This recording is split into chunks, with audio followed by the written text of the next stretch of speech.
Welcome back, ladies and chaps. If you've been following the website, you'll know that I just finished Deadwater Fell. I'm sure the show will be making its way to other countries or maybe Netflix soon enough, so it's a better time than ever to make this video.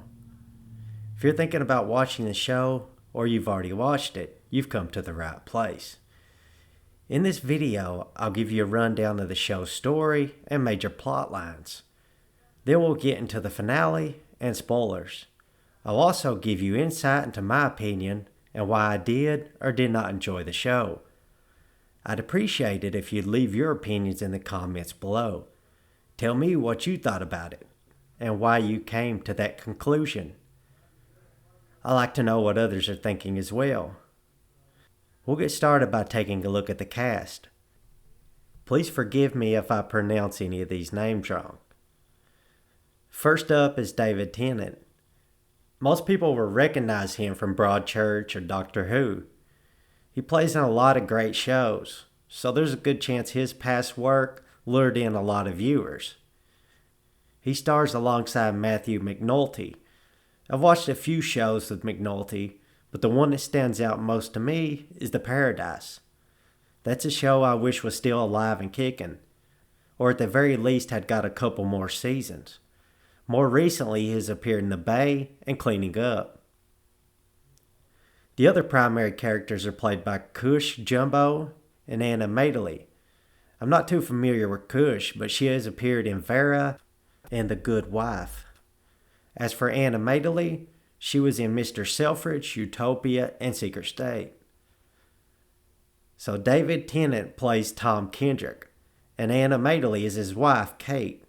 Matthew McNulty is Police Sergeant Steve Campbell, and Cush is his girlfriend, Jess Milner. By all accounts, the cast is top-notch. They should have had no trouble pulling off a variety of roles.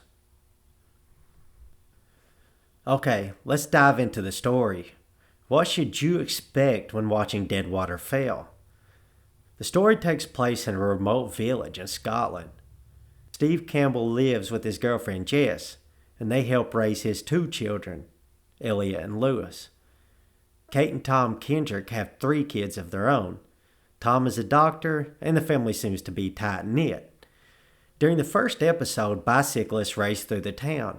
I guess that's a big event for locals because they hold a party throughout the night to celebrate. Once everyone goes home, Jess is awoken in the middle of the night by one of the boys. Before going back to bed, she looks out the window and finds that the Kendrick house nearby is on fire. The villagers rush over so they can try to save Tom, Kate, and the kids. But unfortunately, it is too late for Kate and the kids. The sole survivor is Tom, and he will quickly become the primary suspect as well.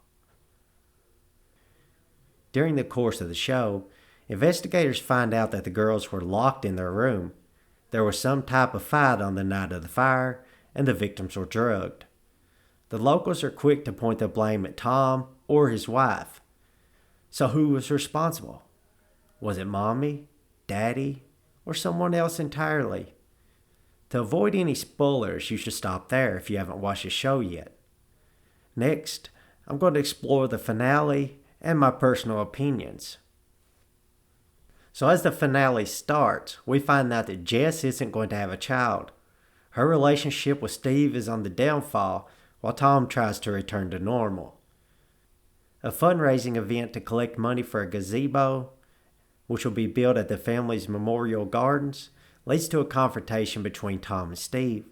Steve is very aggressive, so Tom uses the opportunity to tell everyone about Steve fabricating evidence against him. What happened to Dylan, by the way? I thought he was one of the most interesting characters, at least at certain points. Tom tries to convince Jess that Kate was responsible for the murders, and that he was abused as a child as well. She becomes suspicious and eventually speaks with Tom's mother, Carol. She finds out that Tom has been lying about his abusive father. The biggest reveal is that Tom caught his mother on the night of the murders, so he could tell her that he did his best. I suppose that is the key piece of evidence needed to nail Tom for the murder. So yes, Tom is the murderer. But that is all we know. Steve and Jess continue their relationship and try to get Lewis help so he'll stop picking off his scabs. That might sound a bit boring, but that's really all there was for the finale. So next, we'll turn to my personal opinions. If you don't want to hear them, you can stop now and leave. Thanks for coming, and I don't blame you. Who cares what I think? I thought the premise of Deadwater Fell was fairly interesting. We have a murder mystery and a standout cast. The show's a bit moody, and I didn't notice any horrible acting or anything like that. By all accounts, it should have been great. But sadly, the show is just as dull as its name. What is the point of either? From the start, I found it very difficult to connect with any of the characters. This really ruined it for me.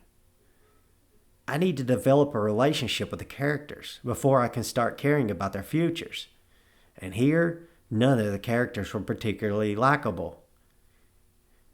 Again, I think the most sympathetic character was Dylan, and I think he was only shown in 1 or 2 episodes.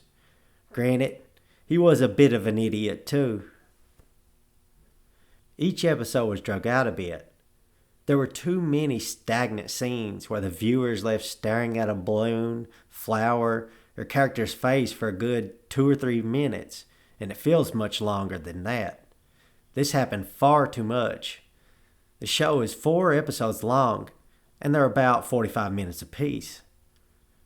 It would have been much better if they had focused on the story and finished up in 2 episodes. That was plenty of time to cover the weak story they had concocted.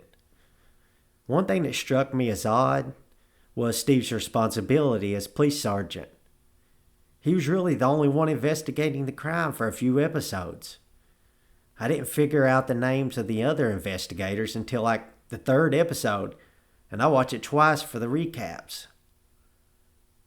It was tough to see Steve involved, considering how close he is connected to the suspect and victims. And he was involved in every aspect of the investigation. Just doesn't seem possible. I can overlook a lot of stuff, but this show just kept piling on the flaws. There were many things leading us to believe that the killer might have been someone else. Nevertheless, it kept coming back to Tom, and I think the writers took the easy way out. They stuck with the narrative and made Tom the killer. That was a bit of a cop-out, but I didn't expect that the writers had what it took to give us a creative, unique ending, or a worthwhile ending for that matter. The ending was safe and uninteresting. In fact, it really voided many of the previous episodes. They could have wrapped this show up in 1 episode, honestly. I didn't find the investigation that interesting either. And it didn't help that the final revelation was so lame. So Tom was brought to justice because he caught his mommy and told her he tried his best. What happened after that? What was the point of Tom cutting away at his fingernails? Was that to shock us and show us how crazy Tom really was? It felt like a last-ditch attempt to give viewers something to remember. They should have made Steve's son the killer, or maybe even Jess. At the very least, that would have been unexpected. Instead, it was pointless, and it made the entire series pointless. The last few scenes with Lewis and his counselor, and the flashbacks with Kate were cringy too. Again, they're pointless. I'd rather know what happened to Tom. We'll just assume that he went to jail but killed himself before the trial. When guards searched his cell, they found a letter to his mother saying Tom did his best, but his best was just never good enough. We'll also say that Steve went to Alcoholics Anonymous and ended up having a child with Jess. With his reputation in tatters at work, he resigned to start a private investigation business. Unfortunately, he was killed in a hit and run by Dylan, who had been out drinking with his buddies leaving Jess to care for the kids alongside Sandra and Luke.